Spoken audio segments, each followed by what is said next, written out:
I acknowledge the struggle, but I dispute that I must become what I am not. Time will tell. My father remained himself. Your father lived in a world of his own construction. You and I have never set foot there.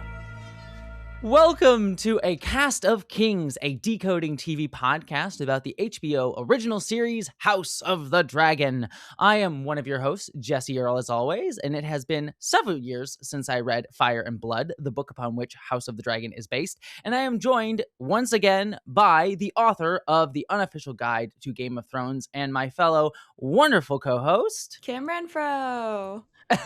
Yay! I keep giving you a pause because I'm like, introduce yourself, and I should just say your name. I'm like millennial pausing myself. It's part of the fun. We're getting in our groove.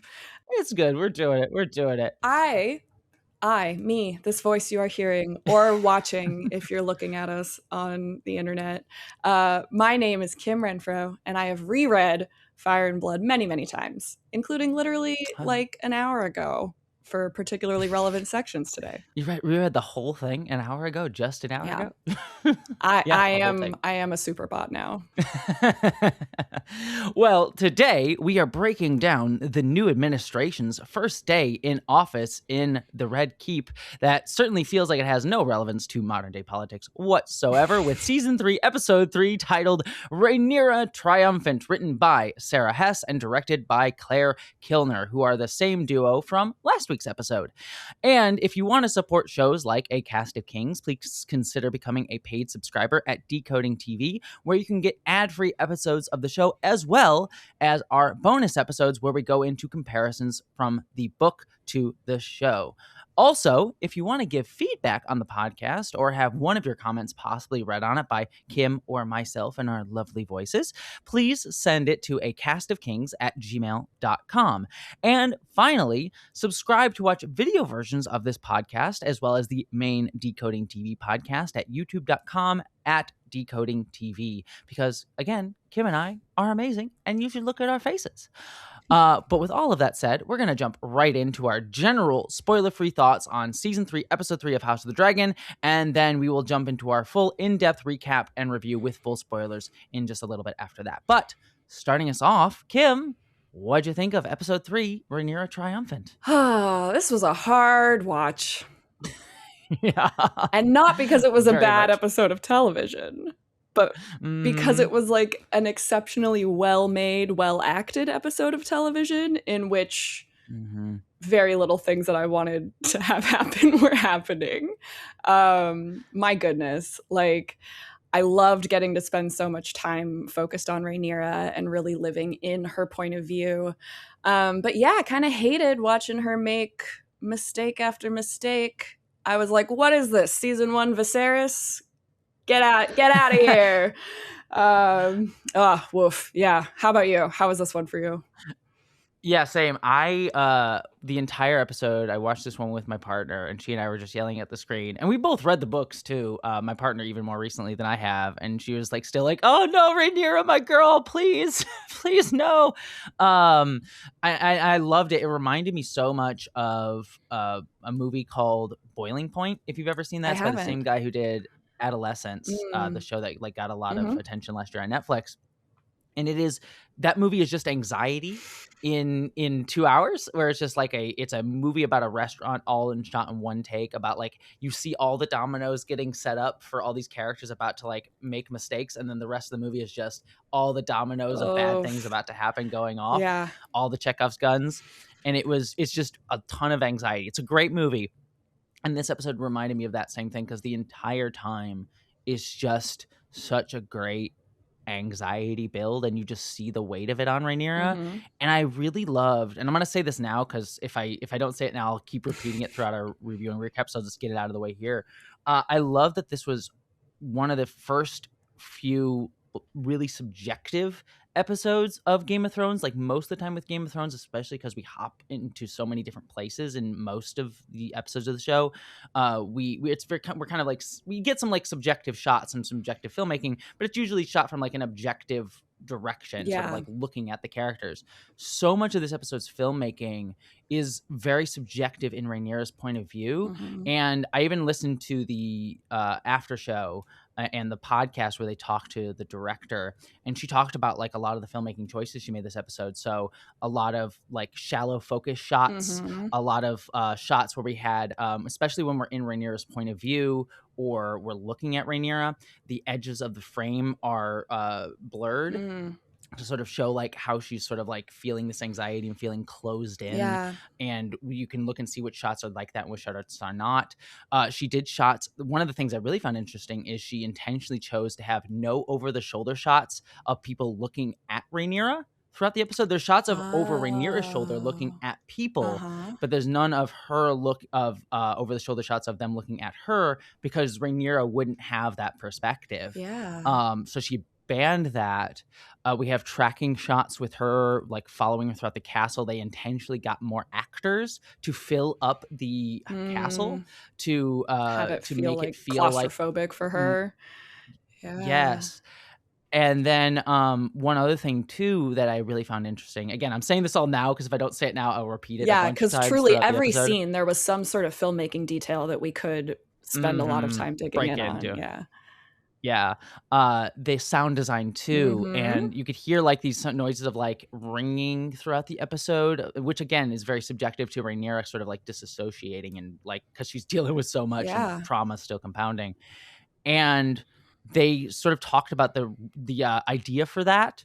They're like, we don't know if this will read, but it was the idea that drove us for those choices. Was this supposed to be like the sound of a dragon calling from the future?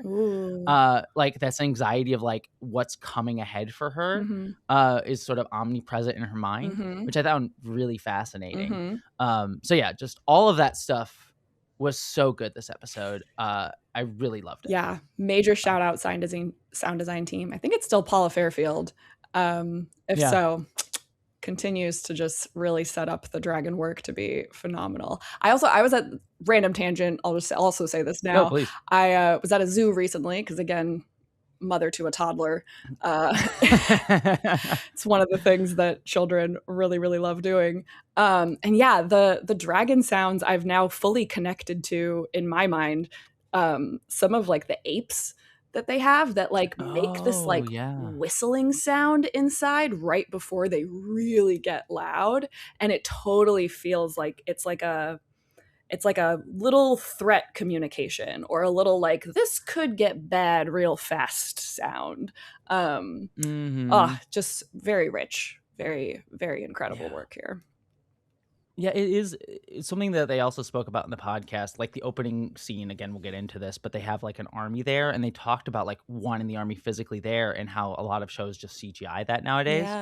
And it's like, again, it's just so appreciated how like practical they like. Obviously, they do digital CGI effects like the dragons, but they take time to make sure it's like mixed in with practical effects as opposed to even big budget movies today, which is just CGI the whole thing. And it really appears on screen. You can really tell like the care and craft that all the technical departments of the show really put into it. And it really is amazing. Yeah. Well, that is our spoiler-free thoughts. But before we get into our big spoiler-filled thoughts, there's a couple things that I wanted to just touch upon.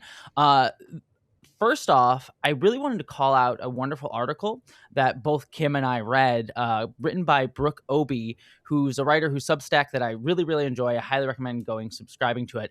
But she wrote an article called House of the Dragon and the Limits of the Black and Female Gaze Under Patriarchy. And it was really, really, really, really good. I'll put the link in the show notes.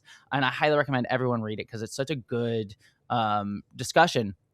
But to read just a little bit of it, and this is about last week's episode 2, she wrote, because this episode also revealed something deeper about the show that is akin to Rhaenyra's own dilemma within it, trying to be a queen of a patriarchy. A show can be progressive and powerful, breaking ground for Black people and women of different races in fantasy. It can be full of queer characters and queer people in front of and behind the camera, but at the end of the day, we are adapting into and operating within a white man's fantasy. This is George R. R. Martin's wet dream. The source material of both their world and our current reality is white male patriarchy. Of course, incest would thrive. Of course, rape of women and children thrives. Of course, white supremacy and class hierarchy thrive. We have seen the Epstein files. This is the status quo. And here we are, an Alicent carving a window in our prison cell. Whatever joy, power, and progress we claw out of our we claw out for ourselves within the system, inevitably we will be made to bend the knee at the boundaries of the white male imagination. Our victory will be as short-lived as Rhaenyra on the throne, with death and destruction of the soul as the cost to ascend.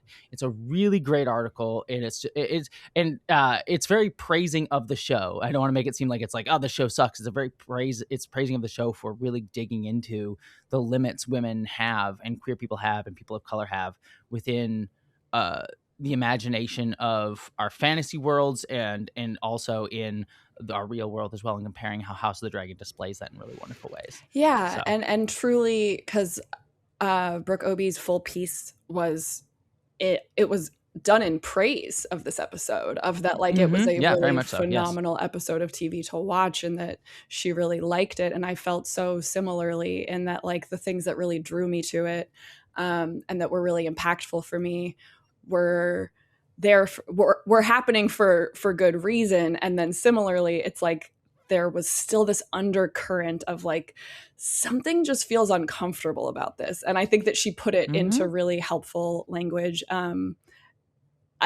Phenomenal piece overall, and really love her Substack for entertainment coverage and culture coverage. So go give it a subscribe. Yeah, it's really good work. And it touched upon something that I also wanted to just quick touch upon, just because we've gotten a few comments on it. I think it's worth just quick addressing, because I think it's an interesting thing to discuss, where we've gotten a few comments talking about like us talking about comparing this show, which is set in quote unquote medieval times, fantasy medieval times, to like 2026 sensitivities and topics and things like that. And, you know, for me, it's always interesting to hear that perspective, because I always think that, you know, this is a show made in 2026 by 2026 writers who are clearly responding to 2026 issues. Like Ryan Condal himself sort of compared in season 1 the Greens to like right-wing conservative Trump voter sort of folks who are more religious coded, more steeped in patriarchy and patriarchal concepts, versus Rhaenyra, who sort of represents a more, you know, left-wing kind of vibe, but still also engendered in the status quo of the politics. Sort of an interesting sort of dichotomy with those two. And that's like very clearly responding to 2026 dichotomy, something he's spoken about. And, you know, I certainly understand some level of like, this is a show within a medieval context, and so it has its own context to judge by. But I also think like we are critics coming into this with our own sort of context and awareness as people. And I wouldn't even so much call it sensitivities, but sort of like wanting to see what we can glean out of the show from our own context today to sort of see what's there. Like, for example, you know, when I talk about, you know, I'm trans, and I talk about Abigail's character in the show, who was also displayed to be trans, my issue with her character was never like, oh, I wish they had done her better and like not misgendered her. It's like, I actually think they could have misgendered her character more within the context of the show, because that would have been more realistic to what would have happened. And it honestly comes to me across as like the fact that like characters from Alicent's side, the Blacks, didn't misgender her character, like Corlys didn't misgender her character, comes across to me as the writers trying to be sensitive to trans issues today, but in a way that sort of reveals to me like they didn't want to dive into trans topics within the context of the show, but didn't want to be misgendering. And it's like, it sort of revealed to me this sort of interesting 2026 sort of Watsonian discussion, or sorry, Doyleist discussion within the show, not Watsonian, Doyleist discussion within the show of like, they didn't want to do the extra time to talk about trans issues, but didn't want to also appear in uncaring about trans people. Right. And so it was like this middle ground that they sort of hedged. And it's like, I think they could have been more misgendering of her and would have been actually more accurate.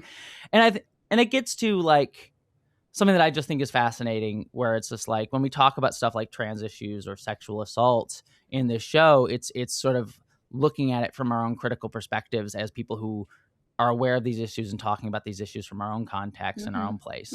Kim, I'm curious. I know we were talking about this before we were recording. Yeah. I mean, I think that people have been calling me sensitive since I was like literally 6 years old. It is something that I've had to just metabolize and understand about the way that I operate and feel and move through the world, that like maybe I am a little more sensitive to things that involve people being hurt. Like, I've just always been like that, or animals.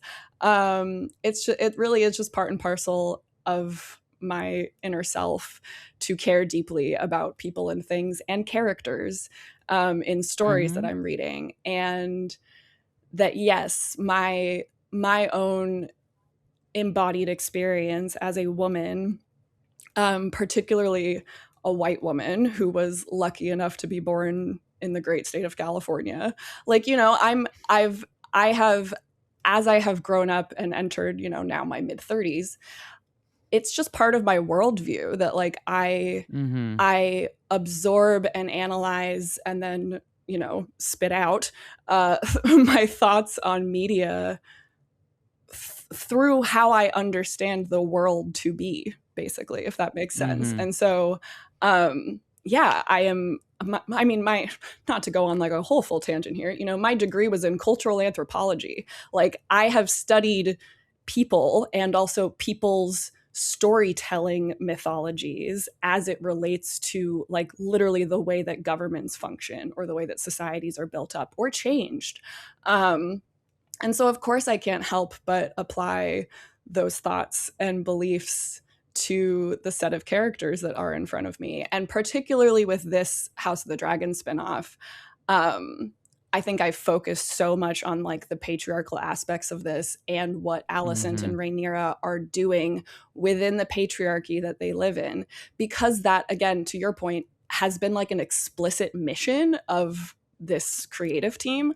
They haven't been shy about saying that like the canonical text of Fire and Blood is written by men, that Westeros is a patriarchy. Like, again, and by the way, so were the medieval times. Like, yeah, very much. There's a lot of women and queer people that existed at that time that get erased from history. And I both like respect people who maybe don't want to engage with that side of theme or impact. But for me, it's like, it's part of the text of what's going on in this show. So it feels very important to continue bringing up. And again, like, to shout back out to like Brooke Obie's point, I have seen more of the Epstein files now than I ever wish I had. You know? Again, I'm an American white woman who's been very woke. I have been awakened to the situation that many people find themselves in. Though I am not like a direct victim of it most of the time, I both know people who are very directly impacted by this, and I'm very aware of like the impunity with which many, particularly white men, walk around and behave in our world. And so, yeah, it's just truly not in me to shut down that tab that I have running in my brain when I talk about these things. And so I'm okay with being perceived as sensitive. I do think that these are sensitive topics and deserve care and consideration. And my intention is only ever to try and, you know, convey the impact that these characters and that these storylines have on me, and like digest what I think is going on in terms of the intention of the creative team. And also, you know, I understand death of the author. Like, at some point, regardless of what their intention was behind it, things can also land on people differently. And like, me and you have every right to express how certain choices or certain scenes played out for us. And then other people also have their right to be like, hey, I'm not seeing that, or I think you're reading too much into XYZ thing, you know? Yeah, I mean, I think it's just for me, it's part of the fun of media analysis, right? Like, I love seeing what I relate to this world and how we talk about it and what it means and gets drawn out of, because art changes through the context that we read it in. Like, when art is made is different than when art is received. And I think that conversation between those two things, I think, is part of the fun of criticism, at least for me. And it doesn't have to be for everybody, but it is for me. And it's why I enjoy doing this work, and that's why I enjoy doing it with you. So I love sort of breaking down those things. I just wanted to touch upon it just because I think certainly I understand people wanting to have their escapism show, and everyone deserves that. But I think what's fun for us, and I think what's cool for us, is looking at it through a lens of, what is this sort of relating to not just our world, but like what are the themes and ideas that are sort of move beyond that. Like patriarchy is certainly a thing that has existed for many, many hundreds of years. And then how does that relate to today, and how does it not, and what can we learn and what can we glean? And so I just wanted to shout out Brooke Obie's article to kind of touch upon that, because I think it's a really good article and something that I think we both strive for as well in our work. So before we get into this episode, I just want to let you know we are going to be talking full spoilers for this episode from here on out, but we will not be spoiling anything from the book. That said, if you do want our thoughts on comparisons to the book, as I said before, we are doing weekly bonus episodes about exactly that, as well as a spoiler section within that on our thoughts of where we think the show is going, considering what's in the book. And those episodes are going to be available for paid subscribers going forward at decodingtv.com. So please consider heading over there to support this show and others on the Decoding TV network. But with that said, let's get into the episode with Kim's amazing breakdown. This episode kicks off with a cold open. Daemon has found the Hightower army and come to accept their surrender. After Lord Ormond swears fealty to Rhaenyra, reluctantly it is noted, Daemon allows him to leave unharmed, but insists on taking Daeron Targaryen with him as hostage. Kim, what do you think of this cold open, which is a rarity in Game of Thrones? Yeah, I honestly, for whatever reason, that didn't quite register with me the first time I was watching it. But then when I went to rewatch, and as you were talking about, like all of the camera choices, this is like the exception to the episode. This scene, it's the one time Rhaenyra, it's not from Rhaenyra's point of Rhaenyra is view. not there. Yeah. We do have more of those like static shots, just like of the landscape, kind of orienting ourselves. Really interesting that like this is where they do like the first introduction, quote unquote, of Daeron. But then I was like, did I spoil this for people by kind of catching in the first episode of the season that there was like a redheaded man, Kid? younger looking guy with Ormond in the very first scene that we saw him in the show when they received this message from Alicent, aka Aemond. And I was like, I think that's Daeron in disguise, but like, we just got like a sneaky look at him. I didn't realize that they were gonna bust out this whole like, oh, we've been dyeing the silver. Like, I thought they're just trying to hide him. I didn't realize that they were gonna have a full like decoy beat about Targaryen in it. So super interesting that's where they've gone with this. And I think like I saw other people saying this online, and I had the same thought of like the dragon seems like a big blind spot here for Daemon. Like I was like, I genuinely don't understand. And then by the end of the episode, when the Dragon Keeper comes, not to jump ahead, but it's like it's linked here. Yeah, I was gonna do the same thing if you that didn't. Like the Dragon Keeper comes, and I'm like, okay, it feels like there's so much detail that we have to fill in here with like what exactly the plan was. This is my no, exactly. I know exactly what you're talking about. Because I love this episode. This was my one major criticism, which is it feels weird to me that Daemon wouldn't have clocked that it wasn't Daeron, given Tessarion, which is his dragon, the blue dragon, which looked real. I loved the blue dragon. It was so cool and beautiful. Didn't come along, or like Protest. He didn't have Daeron. Or like have Daeron like be like, all right, well, I'm taking you back to King's Landing. Go tell your dragon to like do a thing. Yeah. And as soon as that kid got near the dragon, would have been like, oh, this dragon doesn't obey you, and would have realized like it's one of those things where it's supposed to be off screen, so we're not supposed to think about it.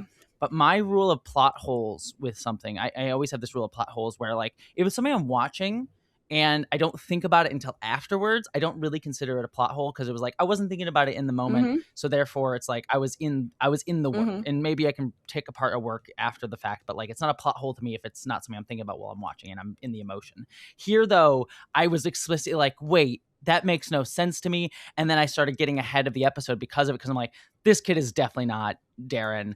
They're clearly setting that up, and it made me frustrated at Rhaenyra and also Damon during the scenes where she was like, "Oh, we're gonna talk to the kid," because I'm like, I already know this isn't the kid, and it leads to a really great acting moment from Emma Darcy later in the episode. But it was just a frustrating thing for me. It's like my one criticism of this whole episode, where like this is just a plot hole that frustrated me, to be like, we just have to like assume that Damon was kind of an idiot in taking this kid.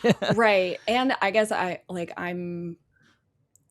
felt vaguely like it would have taken like a very simple line of dialogue to be like, Mm-hmm. you know, dragon keepers, like You take deal him. with the dragon. Yeah. Yeah. Or like Yeah, exactly. you'll It's see your fixable, dragon but it again is just odd. in Tumbleton or something. Or like, but Yeah. yeah, it feels like something that had an easy fix and instead was left a little bit confusing and still is causing me a bit of confusion here as a book reader at the end of the episode. So that was my one side note. Oh, the other little detail I loved about this scene was seeing Damon from behind. I didn't shout this out last week, but his hair is the same as when they took King's Landing. But the way that his braid is like undone and blending into his hair is just such like such potent symbolism for the Targaryens being like these conquerors. Maybe for Damon truly thinking of himself as like more of a god or like above such things as having like war braids.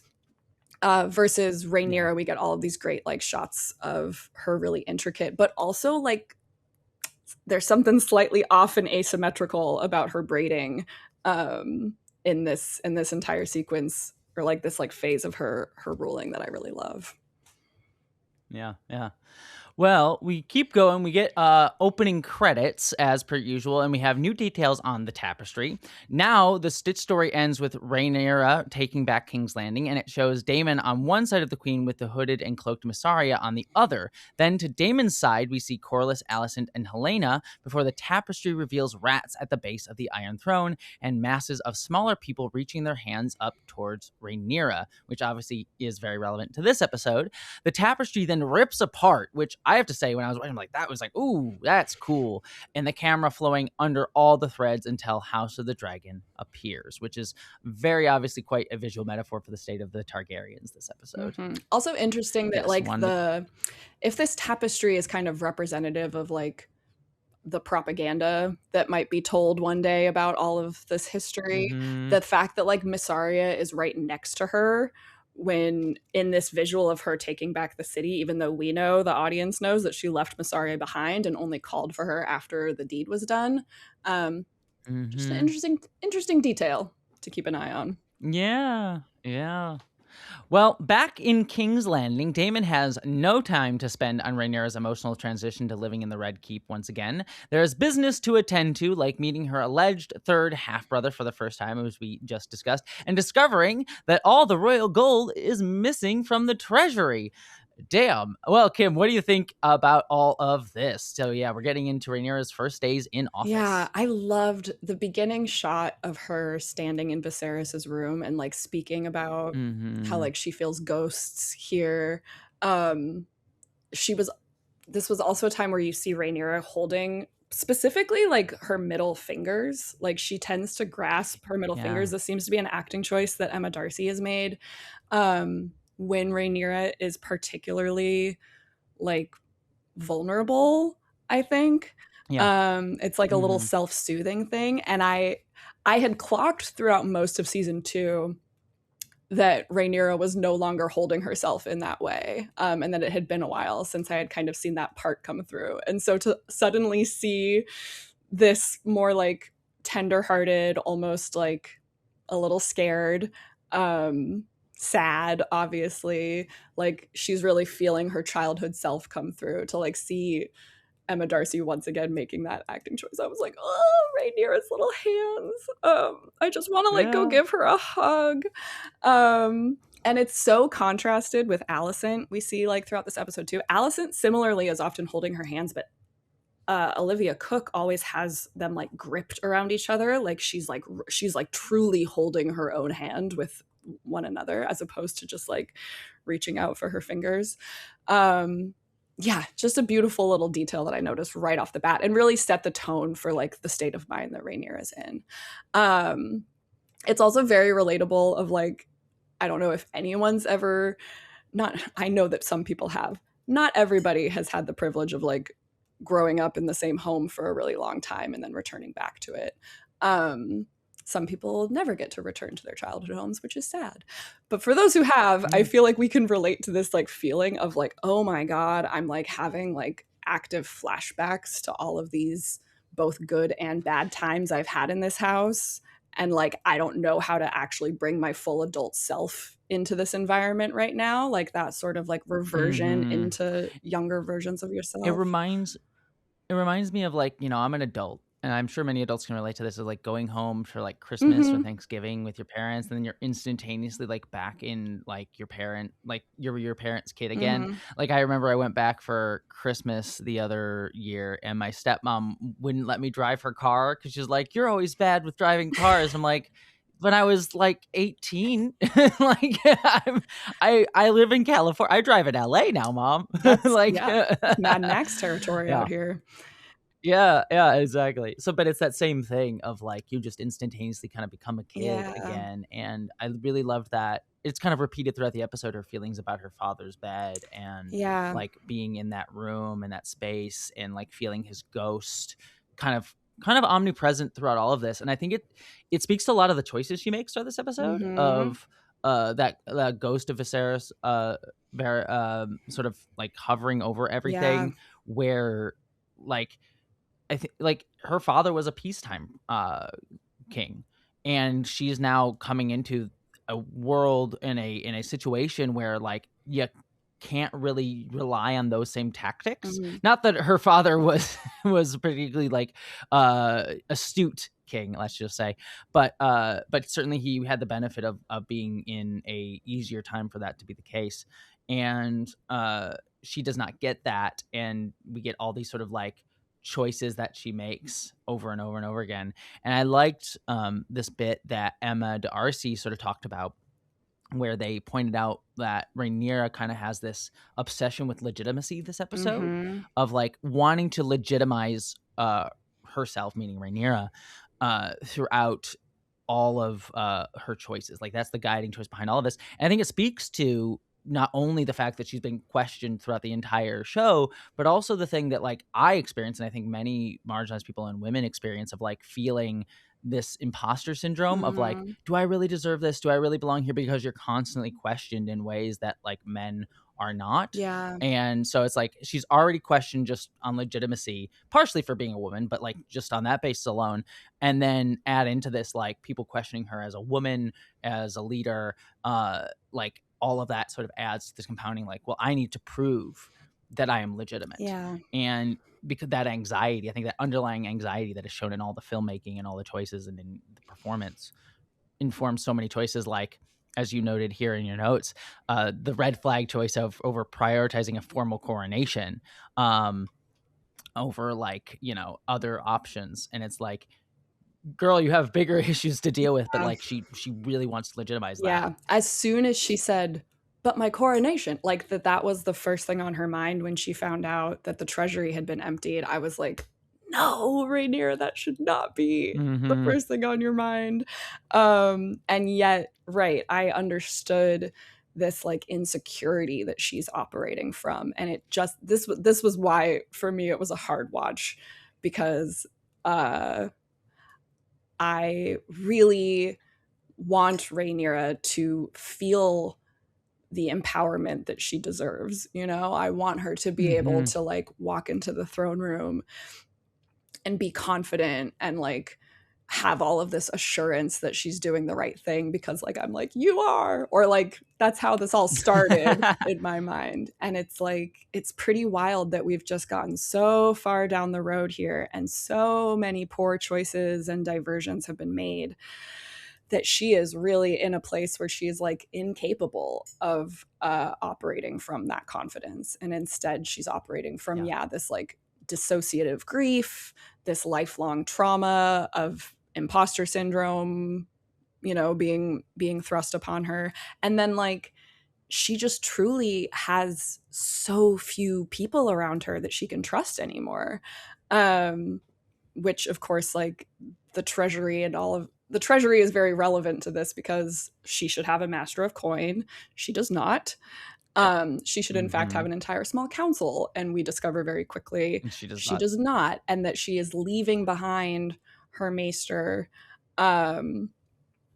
She's left behind, and all of her, yeah, like everyone, all of her council back home, because of they I think her words were like they betrayed me in their silence, if not in deed, or something along those lines. Yeah. So Lord Celtigar, and that I'll briefly say, go to the bonus episode for like really deep dive on this, but like in the book, she does bring at least her maester and Lord Celtigar to be her master of coin. So instead, the fact that like Maester Orwyle is the one who is still here, he's kind of trying to clue them in and also remain a neutral party, not bring too much suspicion. He's doing his best. I know.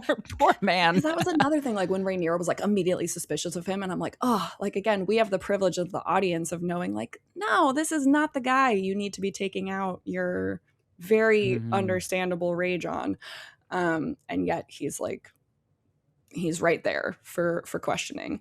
And so the immediate tension that happens, because also like again, book differences and whatnot, but like we sort of immediately start to see this cascading butterfly effect of the choices that Rhaenyra has made in the last like 24 hours, one of which being that her and Daemon killed Ironrod, Lord Jasper Wilde, who Orwyle says like, I love Daemon being kind of bemused by that. Like, he would have known where the money was. Yeah. Daemon like immediately understands like the irony, I suppose, in this situation. And the irony. Irony? Sorry, I'll take myself out. You don't have to. Please stay. Always throw puns at me. I also found it really interesting the times throughout this episode that Rhaenyra gets pulled out of her like dissociative state a little bit. One of those happens in this scene when Mysaria is like really going to bat for the small folk and really pushing back on Daemon's insistence that it's like irritating that people need to be fed all the time. And I'm like, yes, Daemon, they do. That should be obvious, but of course it's not to him. He thinks he's a god. And as a god, that like he doesn't have to bother knowing about the plebeians. And yeah, the fact that Mysaria says like it's dangerous for people to go hungry, and she says, as the queen and I well know, and right when she says queen is when Rhaenyra kind of like turns her head around, and it's almost like Mysaria is one of the few people who has the ability to sort of remind Rhaenyra of her responsibility, of her intentions. Like, I don't think that Rhaenyra is actually that flippant about people starving, and yet it is true that she had this plan of the blockade that like just all of the weight, I think, of so many tiny like death by 1,000 cuts choices basically that Rhaenyra has made, like we're just right on top of her chest this whole episode. Yeah. I mean, again, to, go into relating to like 2026, I mean, like, the U.S. has done blockades and embargoes of places like Cuba, and we see the ramifications on like the people in Cuba very recently has become a topic of conversation for that exact reason. So like, again, we see like shades of like the political dynamics of this show sort of very clearly reflected in like modern day politics and politicians and lack of care for certainly people underneath their own care as leaders of countries, but even with outside of them and how that affects the world that they come into, which is very fascinating. And moving on, we have Rhaenyra finds herself peppered with tons of unhelpful questions, advice, and reminders of the past as she tries to navigate her first days as queen. We get a really wonderful scene. She's walking away where like all the people in the castle and the keep sort of are pepping her with all these little questions, and I love seeing like the little minutiae, like we're running out of candles. I thought was very fascinating. She confronts Alicent over what she knows, meets the High Septon for the first time, and hosts Lord Corlys for an important family dinner.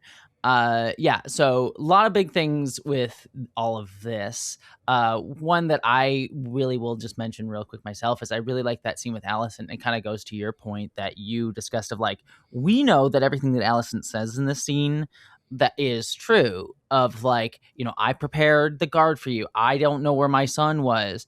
And Rhaenyra just is constantly accusing her over and over and over again. And what's so frustrating, in a good way, for the show is like you see why Rhaenyra gets that conclusion, why she would think this way, but we know better. Mm-hmm. And you just see again, and it was what I love about this episode is you just see every single mistake she stumbles into, and so many of them are understandable mistakes, and also she's just not set up for success in any way, shape, or form, and it's kind of like unfair to her in many ways.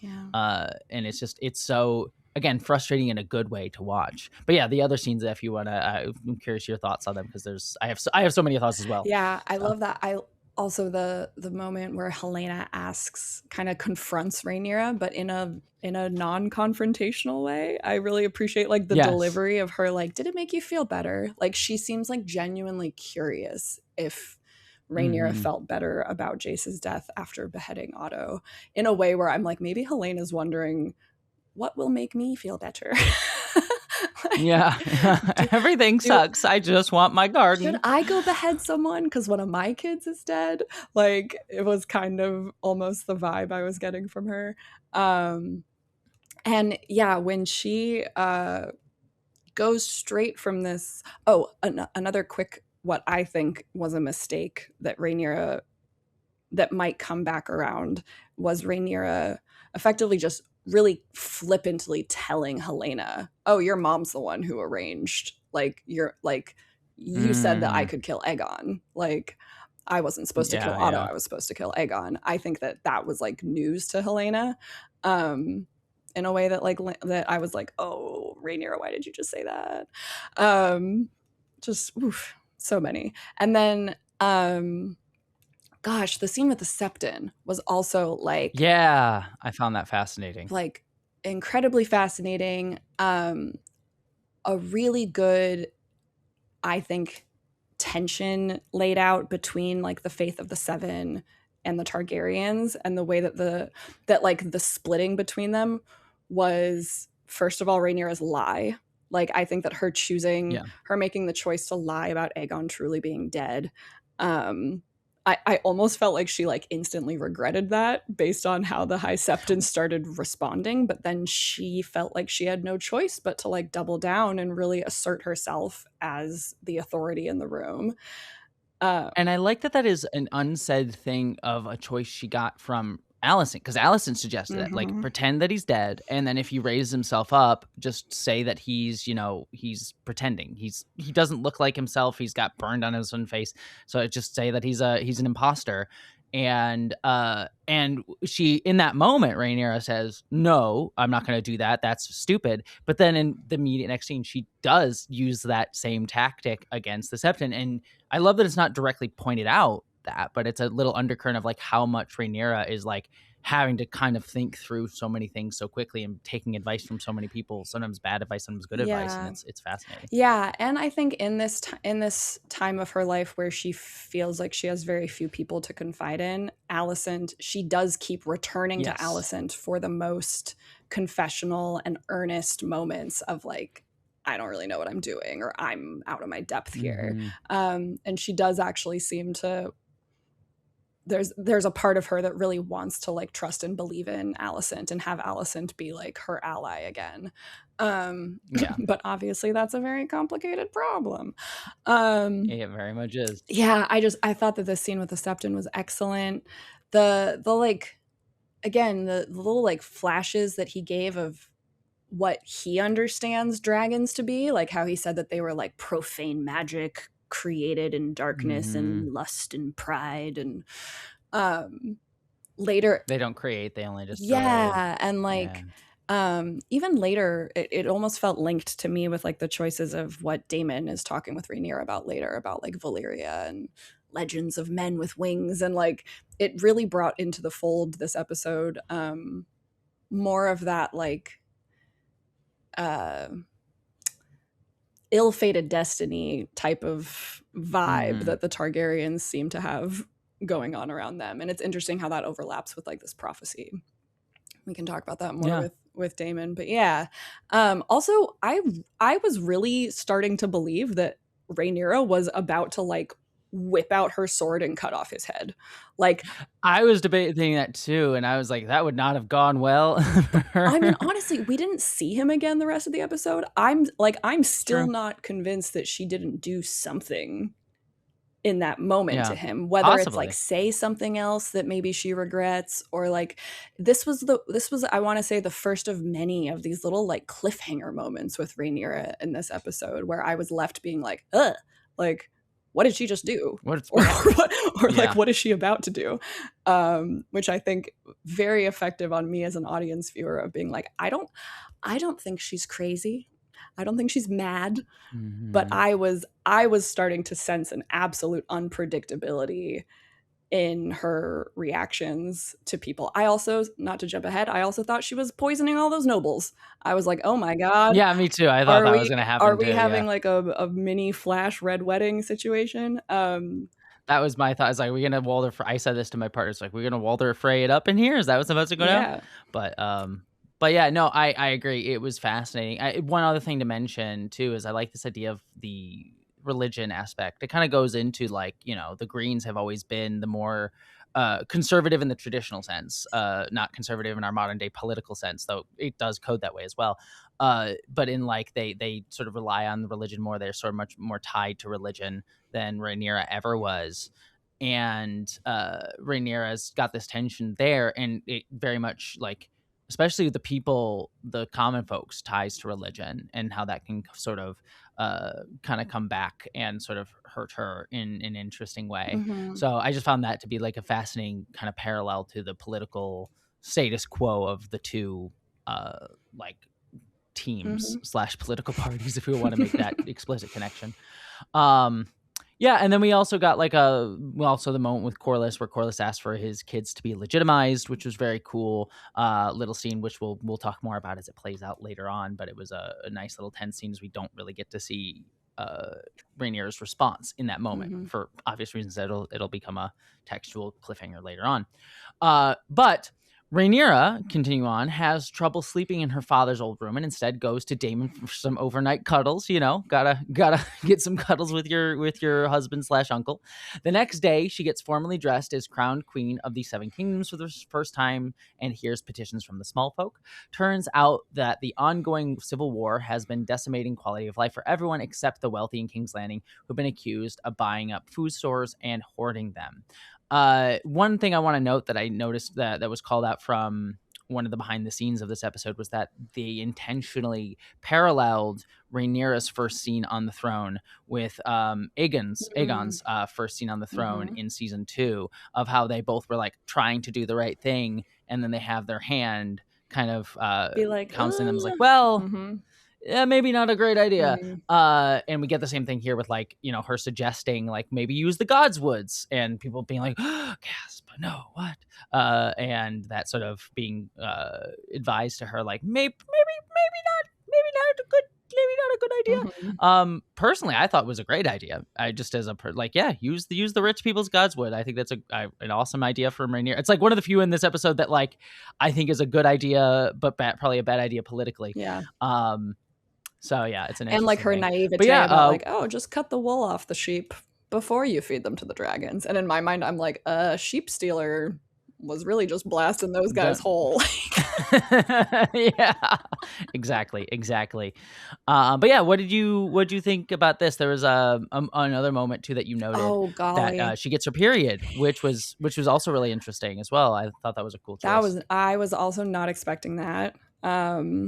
Because yeah, spoiler, menstruation doesn't come up a lot in the fictional history of Fire and Blood.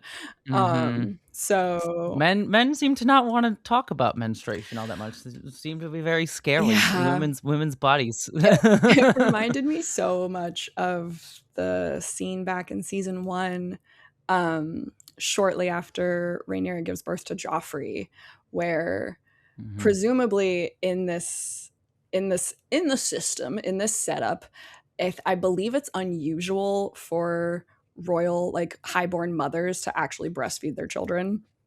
So instead, like they're given to what's called a wet nurse, like another woman who is lactating will feed the children. But what that does to your body, if anyone here has ever gone through a pregnancy, anyone listening has ever gone through a pregnancy, your body will often just like produce the milk regardless of whether you initiate breastfeeding or not. And then after the baby is no longer in your body and you haven't started breastfeeding, the body kind of signals like, all right, I guess let's wrap this up. And like the milk goes away. But there's a period of time there where like you will just be like leaking milk and your boobs will get very like hard and uncomfortable, and it's just like it's not a pleasant transition for anyone to go through. And I remember being like kind of gobsmacked that they took that and inserted into the show and had it be something that like undermined Rhaenyra in the small council meeting. If I remember correctly, this was like literally one of the times that she was really putting her best foot forward to try to mend things with Alicent and like offering a betrothal between their kids. And the entire thing just gets ignored by the small council room because everyone gets so uncomfortable that they can see that she's leaking through her dress. And effectively it's like a go somewhere else and deal with that. So very interesting to me that like menstruation is something that can be more easily concealed in this case, but is still very much impacting her in the moment, in both like on the throne and later in the small council room. Like, again, anyone who's ever experienced cramps, there's a range of feeling that you might be having, but I have experienced the times where like it is hard to just sit still. Like you literally see her like slouched over at one point, because it's just difficult to maintain your body position. What's interesting to me about it, what I liked about it, is it like informs her discomfort in her time on the throne. And one thing I forgot to mention too, there's two moments in this throne room scene too where like she sort of plays with this throne armrest, which is also where her father got stabbed in season 1 that we presume gave him his leprosy style disease. And also she sees a rat, and that's a recurring motif throughout this episode of, because Aegon killed all the rat catchers, there's rats overrunning the Red Keep, which also is very much symbolic of the many rats she has to weed out within her council and, you know, the nobles and all the issues that are piling up around her. It's a really good motif thematically that I really loved. But it also informs like her having her period is sort of informing like what she's dealing with cramps and all, and it like gets you into her physical body in a really cool way that you don't really think about quite often in shows like this, of like what's her physical experience. And we very much get a subjective emotional experience with a lot of the visuals, but we also get a physical experience with her that feels very specific to her that I really loved being evoked here. And it also made me think of one other interesting thing too, again, to relate to modern day politics. I swear I'm not doing it just to overtly do it, but it is interesting where I did look at some of the reactions of this episode online because I'm always curious to see what the discourse is. And one of the things that I saw people saying was like, oh, this is the episode that like kind of gave us the Mad Queen setup that we never got in Game of Thrones with like Dany in that show. And I found that to be an interesting response because I don't read her as going mad in this episode. She's anxious. She's dealing with so many things. She's not set up for success. She's making bad choice after bad choice, but from an understandable place of why she's doing that. She's got her freaking period going on. And not to like judge anyone for those comments. I certainly I understand the comparison because I think there is a good comparison, especially like the skipped over arc for Dany in Game of Thrones, which was I think a frustration point for so many people that we're kind of getting here with Rhaenyra. But it also evokes to me how so often women are considered to be like hysterical or mad or discounted as like going insane in a way that like men are sort of considered to be like they're more firm and they're more stoic. And that they somehow don't have hormones because they don't menstruate. And I'm like, that's not how hormones work. You know? No. And it makes me think of like so many times how women get dismissed as like, well, they're having their period. So I remember like way back when people were talking about like Supreme Court, women on the Supreme Court, they're like, well, are they going to be affected in their decisions on the Supreme Of Court when they have course. their periods. I've literally seen, You know what I mean? yeah, I've seen pundits make the argument that like, right, it's irresponsible to have a female president because of the risk of them menstruating and then sending like a nuclear bomb somewhere. And I'm like genuinely, like the narcissist in chief we currently have is far more at risk for hurting people because of his feelings than most grown women. Yes. And yeah, I absolutely had that in mind. I think I similarly, it came to me pretty quickly upon first watch of this episode that I was like, oh, the kind of phrase that popped in my mind was like, oh, this is how you do it. Like, this is how you show. Yes, this is character development. This is how you show what feels to me like the beginnings of someone starting to kind of lose their grounding in the world and move further into like a trauma response or a dissociative response to things in their decision making that I wish we had seen with Dany. Yeah, and I think that's what the plot. Yeah, that's what some people were saying. Yeah, no, yeah, exactly. I think actually like the way Dany was portrayed is like in a more kind of sexist writing style, in the sense that like people thought that like, oh, or at least the writers of the show, and people picked up on this not working, but the writers of the show at the time, D&D, were sort of like, yeah, we can just justify her going mad because she saw the Iron Throne and wanted it, and that sort of very much more feels in line with like women just be crazy sometimes, right? Whereas here we're getting like, I could see Rhaenyra, you know, again, not spoiling from the book, so I'm just sort of saying, like, I could see Rhaenyra having a similar arc to what Dany had, and getting her to that same place of, like, Dany sort of making these, like, wild choices by showing us the pace to get her there that we didn't get with Dany. Yeah. And I think that this is a much more realistic depiction of that in a really cool way. Yeah. So. And not that I want to, on my own terms, be harping too much on the like, I've given birth to a child. But I did.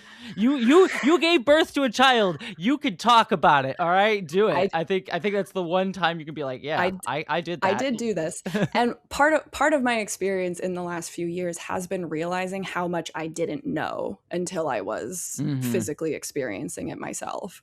One of those things being that like contractions are like a mega amplified version of the uterine cramps I get when I'm just having my regular menstrual cycle. But my body didn't recognize that until after I had given birth, and then I started menstruating again. And the first time I got just like standard period cramps, it was like having a PTSD flashback where like my whole body went like, oh no, not again. Like, oh no. And then, you know, I quickly was like, oh, that's what that was. But I was sitting there watching Rhaenyra endure this discomfort while in this very fresh grief over Jace, and thinking how much she might be thinking about her children and the experience she had of giving birth to them in that castle. And now having to process. Especially if we get so many shots of her walking up those stairs in this episode, which is the same one that she walked up right after giving birth in season 1. Yeah. That was our introduction to Emma Darcy's Rhaenyra, which was like, again, I think very deliberate. Like, so yes, I'm super agreeing with you that all of those shots. We also worth mentioning, we do get a quick little moment here where we have Jace sort of walking by her. And again, it's she sort of literally like sees his ghost. Yeah. There's also a nice little moment too, that's sort of a quick blink and you'll miss it moment where she walks by, I'm blanking on her name now, but the Jace's betrothed who Bela. Like, went with him to Bela, thank you. And like they just doesn't look at Bela, just they don't lock eyes, and you can tell why, where it's like, you know, she went with Bela to, you know, the gullet and was part of like pushing Jace to do it. So kind of blames her for it. So I like those like small little moments here, and all that tension of like just walking around the castle. She has so many people that she has to like not look at, and like she's getting paranoid. Like the accidental sighting of Jace seemed very connected to her then having paranoia about Mysaria needing to question all of the servants. Yes. Yeah. Well, moving on, still without a proper small council or Queensguard, Rhaenyra tries to decide how to deal with the PR problem of the small folk by hearing out Daemon, Corlys, and Mysaria's ideas. Mysaria speaks on behalf of the commoners and Sister Rhaenyra take their discontent seriously. The new Mistress of Whisperers also takes shots at Daemon for being born into a position of power instead of earning it like her. And that certainly is a nice little point of contention for Daemon when Rhaenyra sort of offhandedly says, well, my new Master of Whisperers should advise the Queen. And Damon's like, Mistress, excuse me. Wow. Look at me being sexist. But yes, just like an offhanded, like Damon's like, what? Like moment at that, which is kind of funny. So we get that. And we also get another report of Sunfire being dead, long dead and decaying, apparently. And then moving on, we also have Rhaenyra holds an ad hoc knighting ceremony for Adam, Hugh, and Ulf in the inner courtyard of the Red Keep.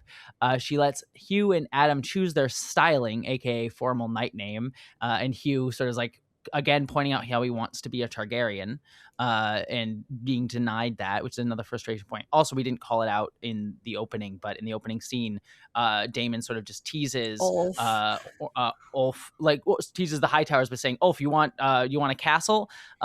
Which Ulf likes, but is also like teasing him with something that he's not going to get anyways. But then Rhaenyra goes to Hugh.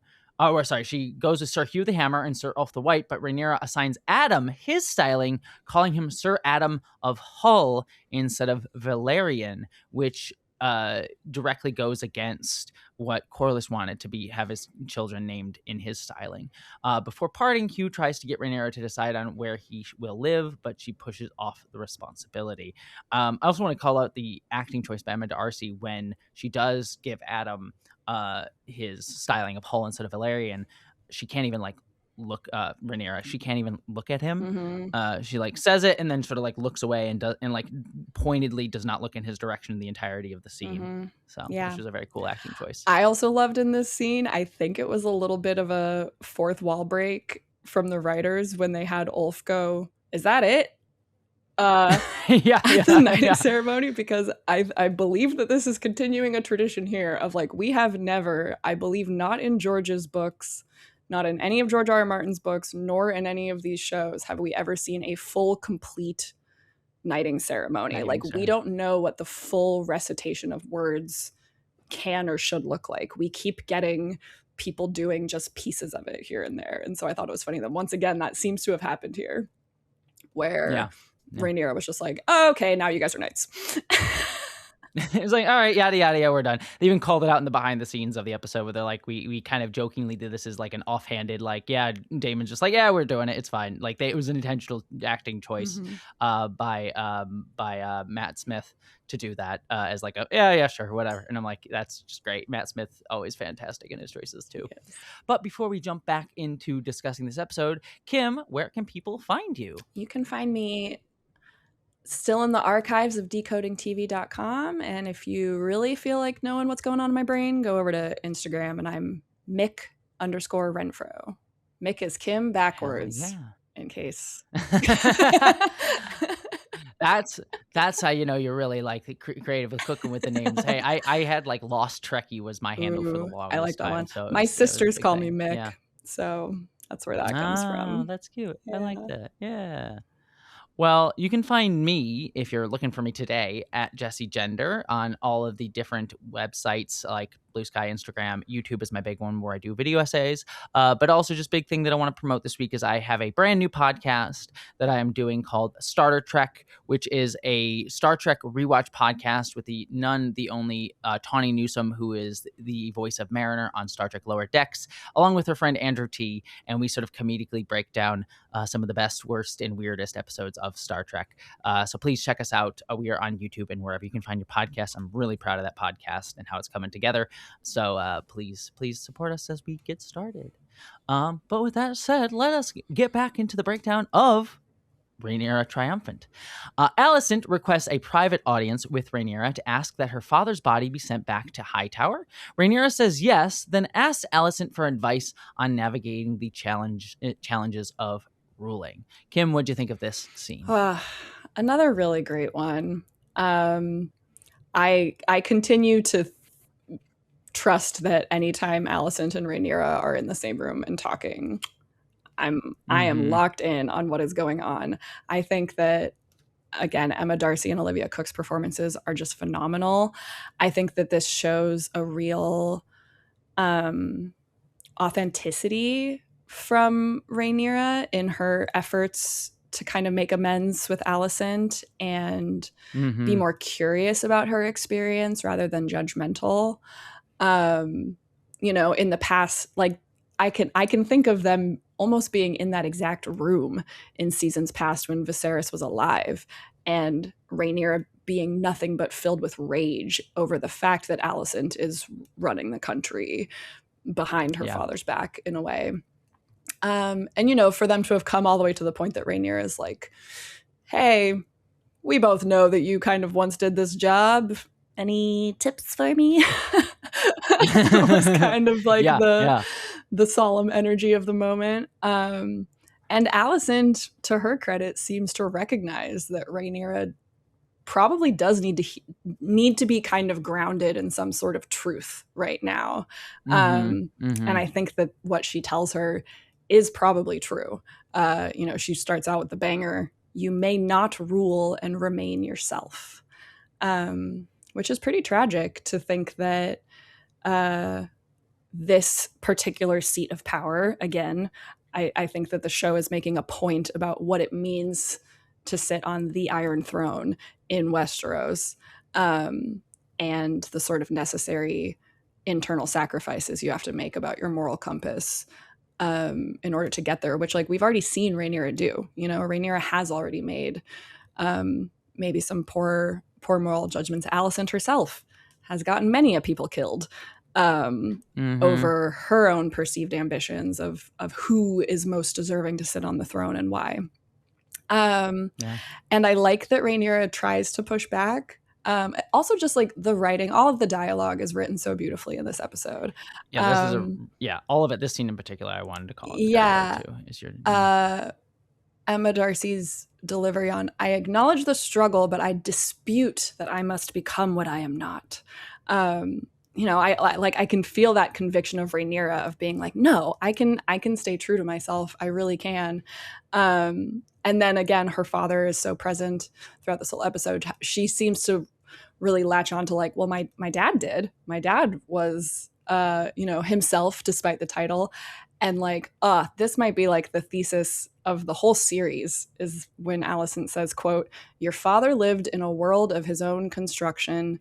You and I have never set foot there." I loved that line. That was my favorite line of the episode, because it spoke to me of two things. One, on just a literal level of like Viserys, because of he lived in peacetime where things were fairly good, but also he was a man in this patriarchal world. He got to be able to sort of make this like create his own matrix, his own simulacra of the world that everyone sort of had to nod along to. I mean, I have dealt with in my own life, without getting too specific, let me put it this way. I have, you know, been in experiences in jobs and things that I've done where I've had men in power above me who you clearly see are like not, they live in their own world and create their own world, but everyone, because they have the power, sort of like has to nod along and be like, yes, you are correct. That's how things are. That's the way, that's the smart way to go. And no one will challenge him on it. And that happens in so many ways in our world, especially again for men, but like people in power, generally speaking.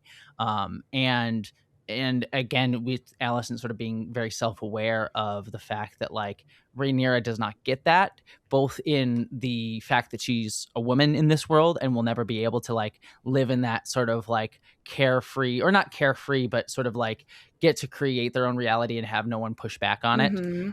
She will always be challenged as a woman, but then also just the literal like material reality that Rhaenyra is given. Like even if she was a man in this situation, like all of the situation that she is in conspire against her, like without having money, with all of the stuff that she is, again, she was not set up for success here in so many ways, and you feel bad for her about it. Yeah. And I love Alicent sort of being now clear-eyed about it. If only she had been clear-eyed about it 2 seasons ago, so much of this could have been avoided.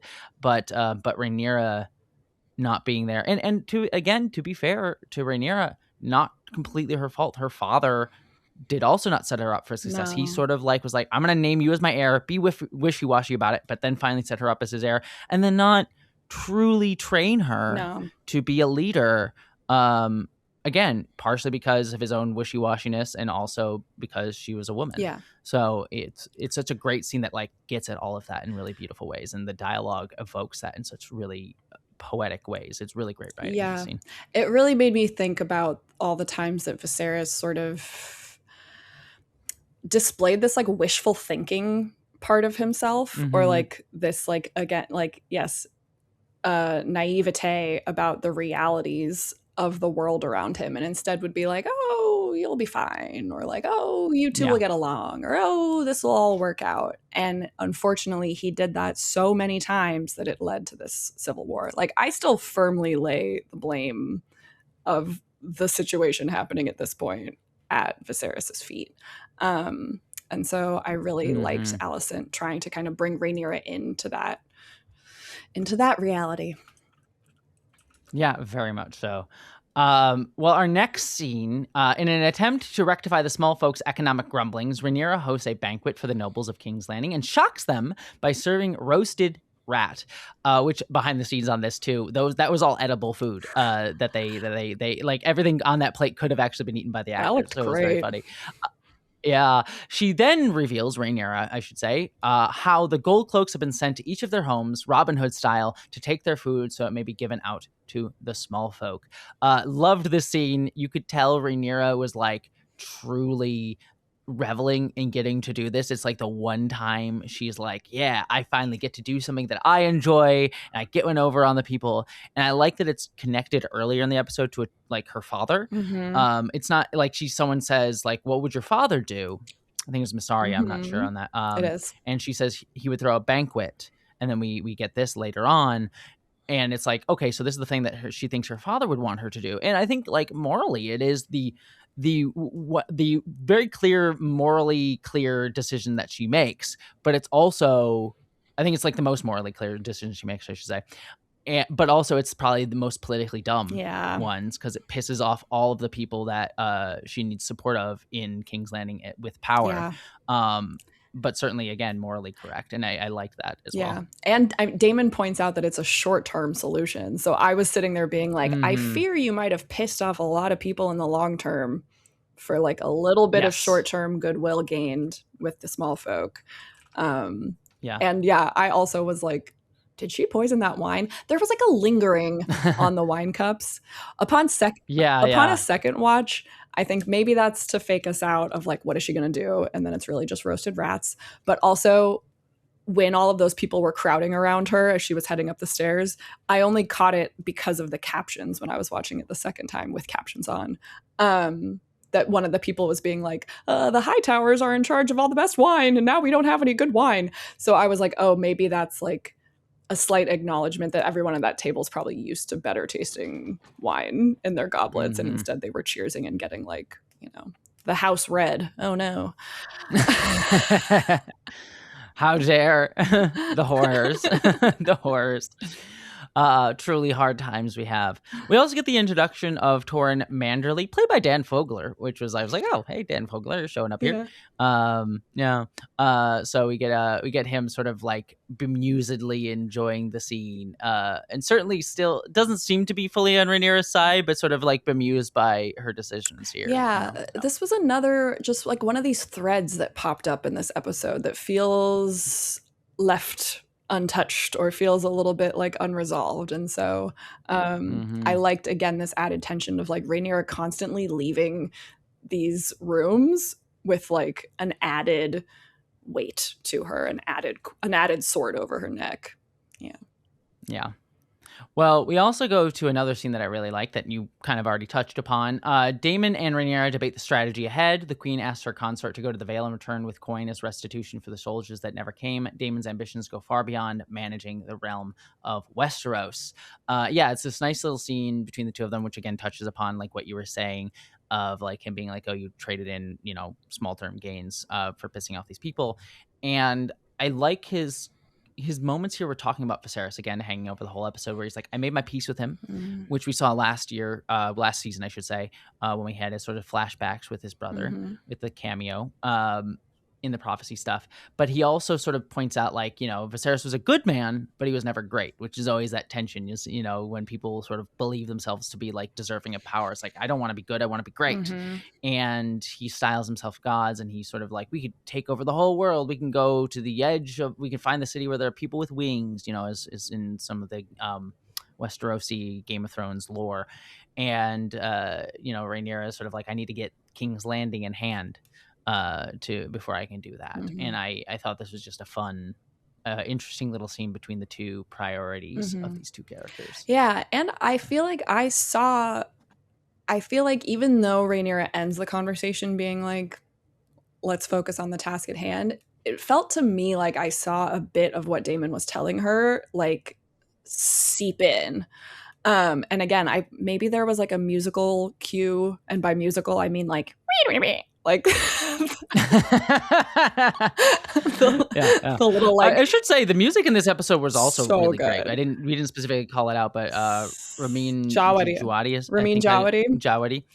Love it. Yeah. He was killing it this episode. Yeah, he had someone on strings was having a real stressed out day. It was just really, really, again, effective cues as to like what is going on psychologically. And yeah, it was bringing me back to what the Red Sewing episode back in season 2, which was my first time that I started getting this feeling from Rhaenyra that she was like at the edge of this slippery slope to, I am a god and therefore your lives are inconsequential and everything that I do is law above all else. Yeah, I feel like the Daemon devil on her shoulder is getting more and more convincing, especially now that she feels just this hollowness over the deaths of her 2 oldest children, and that doesn't, like, seeing her children on the throne after her no longer seems to be what's kind of at the forefront of her mind when it comes to all of this, like, legitimacy. Daemon seems to be motivating her primarily through this, like, we have a prophecy to fulfill and we are gods and therefore let's keep focus on what matters type of thing, which seems pretty directly at odds with this other true part of herself that does say, like, you know, what does she say to the nobles? I believe I would have those with much exercise stewardship and tend to those with little. Like, I think that there is a part of Rhaenyra that genuinely believes that's how the order of the world should work, but she's having a very hard time executing that vision. I mean, it goes to, again, very, you know, omnipresent political conversations. This isn't just a modern day politics thing, but a constant one of, like, you know, power corrupts. You know, the idea of, even in our democracy today, is like, we elect, you know, representatives who are supposed to stand up for us, and we increasingly see more and more they tend to care more about their own needs and their own power than the people they're supposed to represent.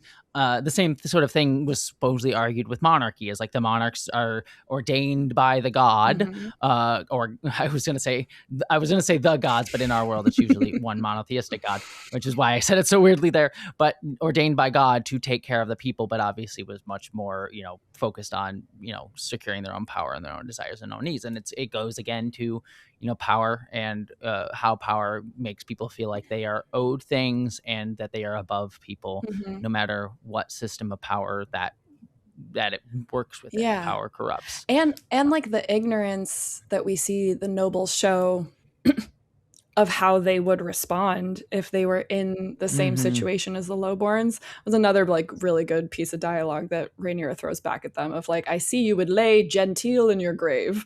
Like, truly, like, people who are so far removed from the reality of what it would mean to watch your child starve, which, again, I love that in this series we've gotten a more firsthand glimpse at that with Hugh Hammer's daughter. Remember, like, he has lost a child to the chaos of this war already.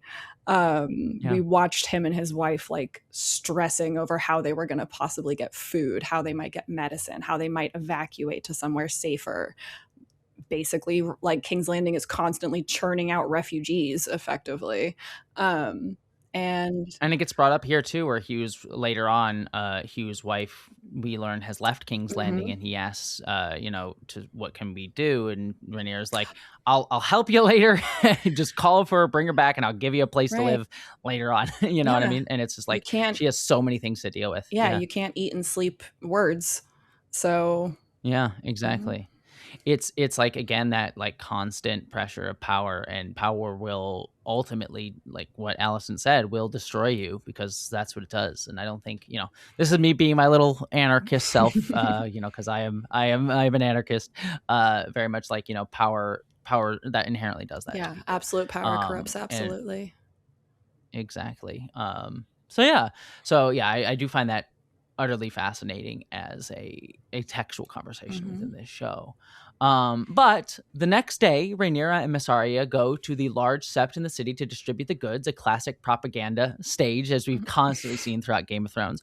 Also worth noting, too, this was in the behind the scenes, they usually film that in front of the sept in Spain, but they actually chose not to this season, and they instead built that entire set on the back lot that they have, which they recreated it back there, even though it's the same location that they've used before.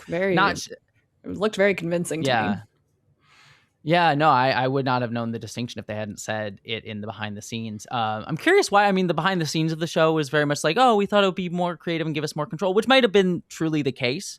But I'm also curious, like, they're never going to say, like, it was for budget reasons because we didn't have as much budget, or we had more budget, or whatever on a show like that. Yeah. For like, because it's made by HBO, they're never going to admit that. So I'm curious if that was the only reason, the one that they gave, or if there was other economic budget, or I could see them doing some cool camera tracking shots or something in that area later down the season, where building their own set, or political issues with Spain, of being like the people in Spain were like annoyed that they were there, sort of thing. There's probably a myriad of different reasons for the choice. I'm glad that you told me, because that was a detail that went right over my head.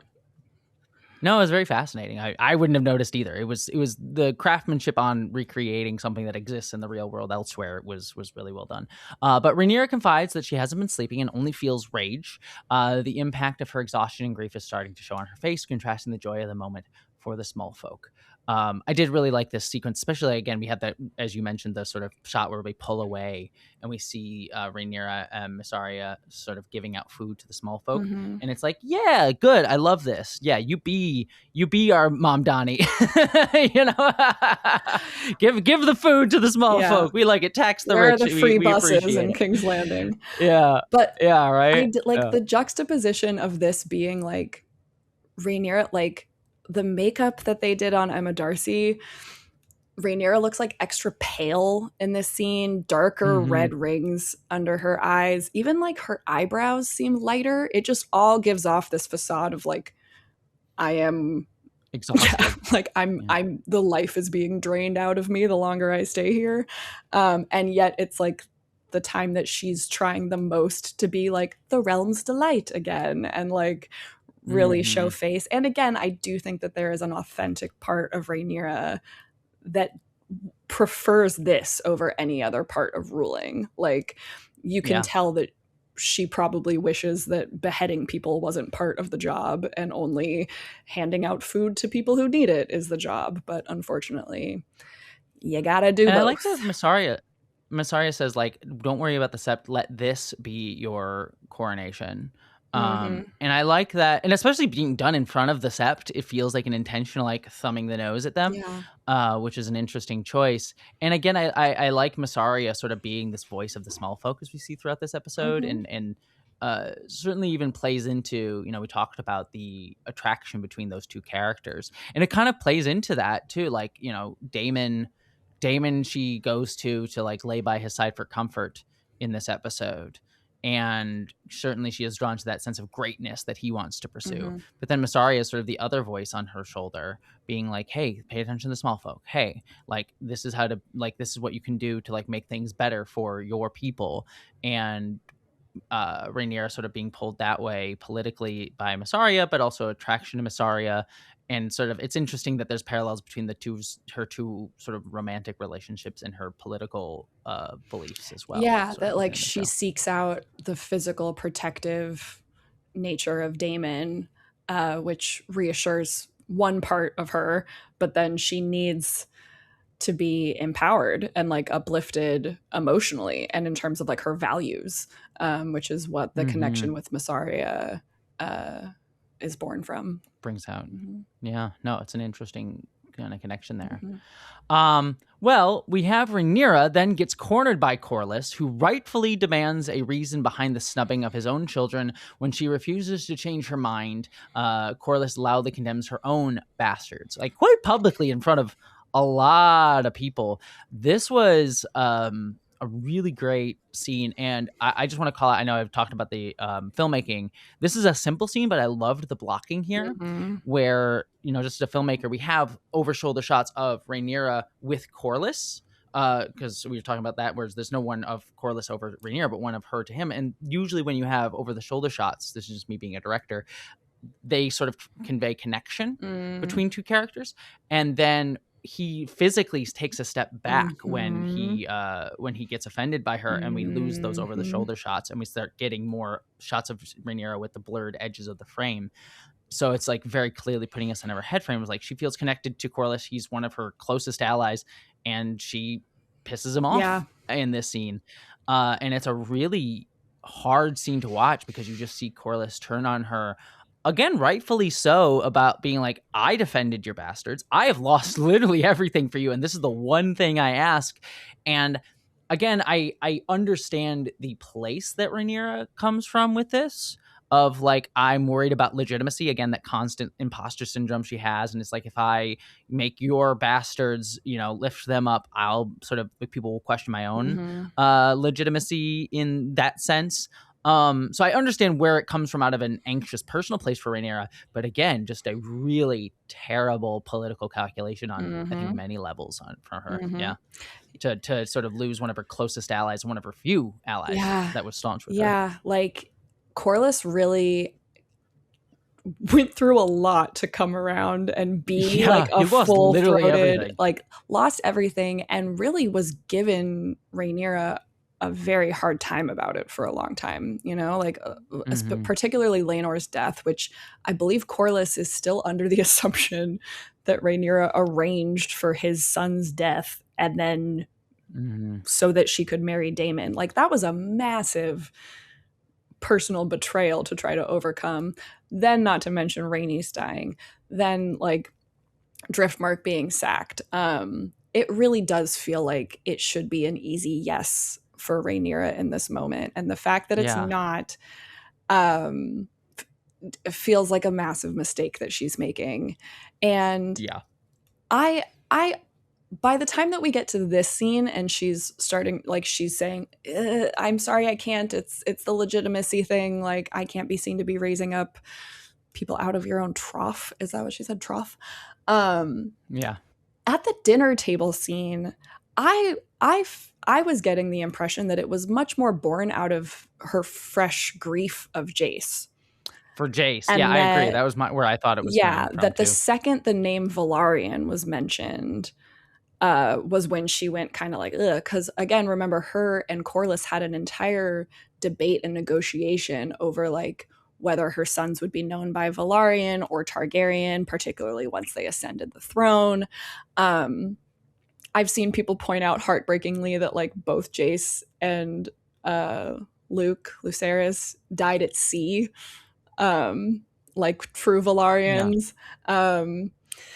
So yeah, it felt to me like this was an example of her like having a much deeper sort of like trauma reaction to being asked to do something, but she couldn't express that. Like she couldn't explain it. She couldn't say, no, I'm still grieving my son. Like I can't think about I'm your having sons. trauma. Yeah. You know? So instead she's like reaching for like the reason why she can't. And unfortunately, her logic to me is not very sound.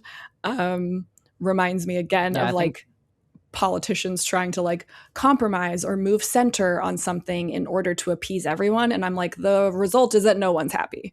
The result is that like the people who believe your kids are bastards are always going to think that and hold it against you. And the people who maybe weren't sure or who just straight up don't know about this would probably be more stoked by seeing you continue to uplift people because of their talents, because of their deeds for the realm, over their blood and noble birth. And the fact that she truly wants to be a queen for the small folk, like lifting those two up who were like did really hard work from small beginnings, even if it is tied to some level of like blood, would probably go a long way. Like I think that there's a version of events where Rhaenyra leans into being like the radical queen, and more people love her for it. But instead, this middle road she's attempting to toe, centrist, man. Yeah, it really feels like it's a mistake. Yep. First days of Joe Biden in office is what we're getting. I'm just gonna lean in. I'm gonna lean into the political calculations. It's fine. But yeah, I get it. I think it is like an interesting dynamic we're meant to draw out of the episode, and I think it's very fascinating. Well, we get closer to the end of the episode where Rhaenyra goes to Alicent and finally tells her that Darren, too many D names in the Daron, too many D's, is in the castle. Don't read into what I said, but when the Dowager Queen comes face to face with the prisoner, Rhaenyra realizes instantly that they have the wrong child. Darren and his dragon are still with the Hightower army. Again, I talked about this earlier too with my thoughts, but it's like I called this instantaneously at the beginning of the episode, even regardless of my knowledge of what goes on in the books. And I did really like the Emma D'Arcy acting moment where when Alicent comes in, sees the kid and has this look on her face, and the side eye, like looks back and forth. Like looks back and like what? Oh crap. So it's a good acting moment, if I didn't particularly love the setup for this moment. But it's a great acting choice. This was another scene in the episode where Emma D'Arcy makes the acting choice to be holding their own fingers in a way that's very, it's like a sign that Rhaenyra is being a supplicant almost in the dynamic. And so going to Alicent to admit, like, by the way, I have one of your kids and he's been here for a little while, and like, you're probably not going to be, you're not going to be happy about this situation. I thought was so great. And then, all of the face acting going on between Olivia Cooke and Emma D'Arcy was so good. And again, a few of those like creepy musical, like I think it said like uneasy string music was in the official subtitles. Was so good. And the reveal also, like, this was another moment where I like feared for how Rhaenyra was going to respond in the moment. Yeah, you're gonna do some child murder, you know? Yeah. I was like, is this a time where you're gonna be like, well, you know, in for a penny, in for a pound, I guess I'm just beheading people now. But no, like Rhaenyra is still, I think I also noticed that we didn't touch upon this yet, but like there's also the brief scene where she just goes and stands over this child while sleeping. Whether she should kill the kid. Of like, because it would make political sense for her to kill the kid, as Daemon keeps saying to do. And I do like her solution, which is send the kid to the wall, which is like, you know, I feel like a good way to do it. And Alicent's like, should I thank you for your, like, I see you've been merciful, but like, should I thank you for this? I think Rhaenyra kind of wants to be, because like, she's like, I'm trying my best. And this is the solution that I think is real good. And I've been having all of this anxiety about whether I should kill your kid or not. And Alicent's like, what, do you want me to thank you for not murdering my child, you know, and sending him to a life at the wall? But I think Rhaenyra kind of wants that because, again, it goes to that point of there's no good choices when you have power like this. And, you know, no one's going to thank you for not being even shittier. You know what I mean? So, Rhaenyra. It sucks. So yeah, and then we end out the episode with a dragon keeper comes with bad news from Tumbleton. The small town has been infiltrated by the Hightower army, and only he got away. So of course, our Hightowers were up to some scheming. They were scheming. And then Rhaenyra contemplates all this and all that has unfolded as she stares into the bonfire of the Hightower's green flags that we'd seen throughout the entire episode have been taking down in the background. Again, some fun blocking throughout the episode of all of that. And we end out the episode on a quote-unquote mad queen in the making, as we've sort of discussed in terms of that development of her character. So yeah, that's how we end out this episode. We got some scheming from the Hightowers and plans within plans going on as we wrap out Rhaenyra's first few days in office. Any thoughts on that quick scene or the whole episode? I think that ending the episode the way they did, where there's not a lot of action happening per se, but instead we're really left on the interiority of Rhaenyra and what she might be thinking as she stares into that fire. And we've seen Targaryens staring into fire suspiciously quite a few times. Many times. They do like their fire staring. Most recently, in A Night of the Seven Kingdoms, it was specifically around a character who is like a dragon dreamer. And Viserys back in season 1 had this moment too, where he was like drunk and standing and watching the bonfire during the Kingswood episode where like they go on a hunt. And I remember Alicent, like young pregnant Alicent, coming up to him and being like, what's going on, my dear? So it was very interesting to see Rhaenyra again back in this position that we've seen Viserys in, that we've seen other Targaryens in, but we don't have any indication at this point that Rhaenyra sees things in the fire or that she's having any type of prophetic dreams. But leaving it on that shot made me wonder if that's also maybe going to be thrown into the mix here of like, what is Rhaenyra going through in this time of her ascension, in the time that she's meant to be triumphant. And it just feels like she's on that razor's edge of she could be pushed in any direction. And it's a lot of tension to be carrying into the next episode. I also, just as like a programming side note, maybe here would be a good place to say, me and you are watching this live week to week. Yes, we have no pre-screeners this season. They've been very cagey about that this year. No screeners this season. And I'm not even watching the like next week on like I don't watch House of the Dragon. I watch all the behind the scenes for us, but I'm trying to stay very like in the moment with the show, which I like. I'm enjoying that experience, and I do think that I probably would have reacted differently to this run of episodes had I watched them back to back to back. But I am enjoying this tension that's being created in me of like, oh, like this is where we've left Rhaenyra. Like, where are we going to go with her first? Because truly, after last week's episode, I thought that we were going to pick up like in that throne room with Rhaenyra having to continuing like in the moment have to confront her beheading of Otto with Alicent and trying to still perform queenly duties in that sense. And so, I'm curious with where they left this episode too, what state we shall find Rhaenyra in at the beginning of next episode. It is interesting you bring that up because, this is me making a supposition and assuming, but there was talk of, last season where they lost 2 episodes. The original plan was to have 10, and then it got cut down to 8, and then the writer's strike happened, so they couldn't rejigger things. So I do wonder if the original plan was have episode 1 and 2 of this season be episodes 9 and 10 of last season, because the ending of episode 2 of this year very much would have been a great cliffhanger for the end of season 2, and the Gullet would have been a great penultimate episode, sort of following the typical Game of Thrones formula of the second to last episode of a season being the big one. So I do wonder if that was the original intent, and then this was supposed to be the premiere of the season. Welcome to season 3. I'm curious if that was the intention. I'm sure there's been some shifting. Like, I don't think it was a 1-for-1 the exact plan.